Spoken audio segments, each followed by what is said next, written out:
पाकिस्तान में वैसे ही रज़ाकाराना खून के अतियात देने का रुझान कम है, यानी कि 4% से 5% से ज़्यादा नहीं है।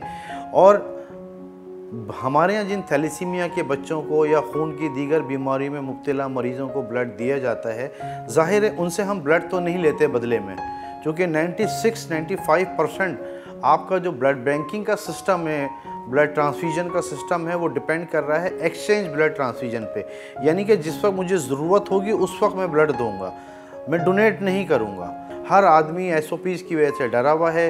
अब जिना अस्पताल, सिविल अस्पताल, दीगर हॉस्पिटल्स में जिनके मरीज़ों को ब्लड की ज़रूरत होती है, किसी को 10 यूनिट चाहिए, किसी को 4 चाहिए, किसी को 15 चाहिए, तो डोनर ना होने के बराबर हैं, जिसकी वजह से हमें भी मुश्किलात का सामना करना पड़ रहा है। तो मैं आप लोगों से गुजारिश करता हूँ, अपना कौमी फरीज़ा समझते हुए आगे बढ़िए। मोहम्मदी ब्लड बैंक या कोई भी ब्लड बैंक जहां आपको लगता हो कि यहाँ से लोगों की मुश्किलात को हल किया जाता हो, यहाँ खून के ज़रूरतमंद अफराद को रज़ाकाराना तौर पे ब्लड दिया जाता हो, जाइए और वहाँ पे अपने खून का अतिया दीजिए।